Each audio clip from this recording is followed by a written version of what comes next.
friends, welcome to Sharekhan pre-market view. Indian markets yesterday had a good session after continuous downfall. Sensex put on over 180 points gain, whereas Nifty put on 60-point gains. This was amid reports that FBI had cleared investigation on Hillary Clinton, and most of the Asian markets were quite sharply up, including the Dow futures at that point in time. If you look at the cues from US market, they are extremely positive. Investors have started pricing in and sensing a Clinton victory. Dow was up by about 371 points. Nasdaq had a 120 point gain. Even S&P had a gain of about 46 points. Asian markets are also trading positive. SGX, an indication of Indian market opening for Nifty futures, is indicating a gap up by about 40 points. If you look at the flows, FI has turned buyers in the cash market after a very long time. They bought about 313 crores worth of stock in cash market. DIA continued to pump in about 780 crore in cash market, whereas FIs were small sellers of 235 crore in index future. After this gap up opening, whether Nifty is likely to sustain, given that tomorrow we might have the outcome of the election, let's have a view from the derivatives team. Good morning friends, we'll give analysis on derivatives. In yesterday's trading session, after taking positive cues from the international markets, our market did open on a higher note with a gap of around 70-80 odd points, and thereon there was no looking back. Market continued to inch higher in the initial part of the trading sessions when Nifty posted a century odd point gain approximately. But however, in the last 1 hour of trading sessions, despite positive cues from the European markets, market tanked lower and had seen some kind of a selling pressure at higher levels around our VWAP of around 8560, which was our yesterday's VWAP. And Nifty eventually, however, it did manage to close with on a positive note with around 0.73% gain and settled at 8520, sharing some of its morning gains.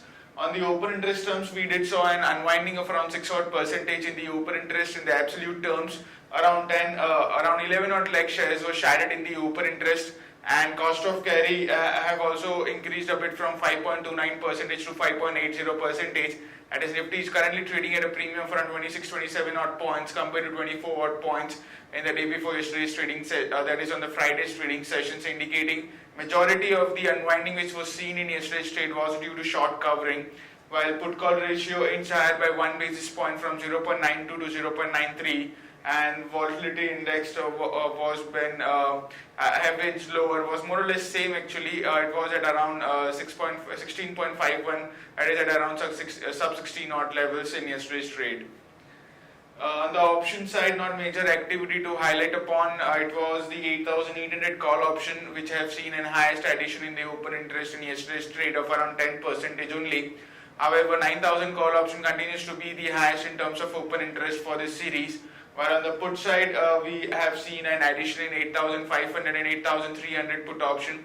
The addition was also quite minimal. It was in the single digit of around 7 to 8 odd percentage into it. However, 8,200 put option on the lower side is the highest in terms of open interest for this series. We have been seeing such a huge gap between the highest put base and the call base. That's eventually because of the US elections result which have been scheduled next week, this week, and the outcome and the implications of the outcome would be uttered in our market on the next week onwards. So due to which our market have been showing such a huge range of on the monthly basis for the highest put base and the call base. There are 4 securities in pen period for today's trade, that is Century Textile, Dish TV, Indiabulls Real Estate and Jindal Steel. On the FIS front, in index futures, there were net sellers by 236 odd crores. Index options, now despite markets have been on the higher side, FIS continue to be the net sellers in index futures. There's a bit negative sign for the market. Index options, there were net sellers by 344 odd crores. Stock futures, there were net buyers by 954 crores. And stock options, net sellers by 33 crores only. On the market level, a 5-day VWAP stands at 8540 with a lower range of a VWAP at 8404, which is the lowest straddle break-even point for this series of 8650 call and put, and the higher range is at 8540. which is the VWAP level. Now the SX Nifty is trading positive, it's up by 30 points, taking positive cues from the international markets and could open anywhere around our VWAP of around 8540. If it's able to sustain above our VWAP for the first 1 hour of trading session, and I expect market to see more upside in the coming trading sessions. Thank you, that's it from derivatives. Friends, let's have a look at the trading ideas for the day. The first one being Heritage Food.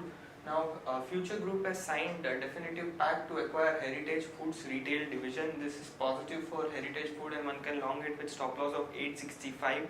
The potential upside could be closer to 908 levels. Our next idea is Ajanta Pharma. Now, Ajanta Pharma reports launch of generic version of VFend is sentimentally positive news for Ajanta. One can long it with stop loss closer to 1880 levels. The potential upside could be closer to 1950 and above.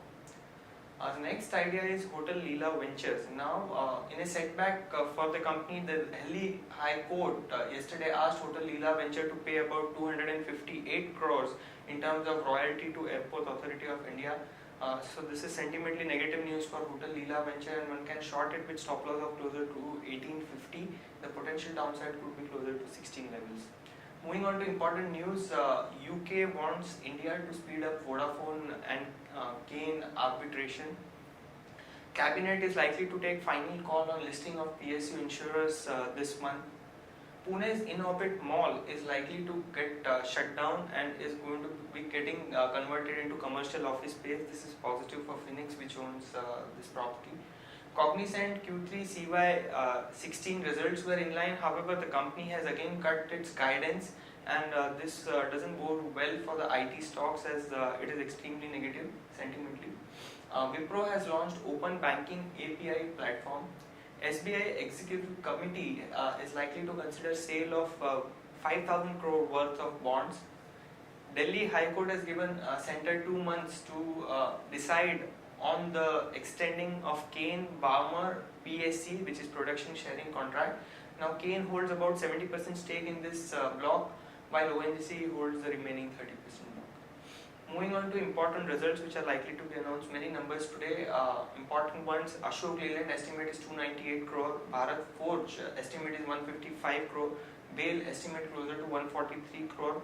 PTC India Financial estimate here is 68 crore, Tata Com estimate is 84 crore and Bartek Bug estimate is 15 crore. Watch list that we've created for the day. Stock with positive bias we have Lupin, Glenmark and UBL. Stock with negative bias we have IDFC Bank, Voltas and Dabur. Stock our advisory picks we have Federal Bank, Bajaj Holding, Britannia, Triveni Turbine and HDFC Bank. That's it friends. Thank you.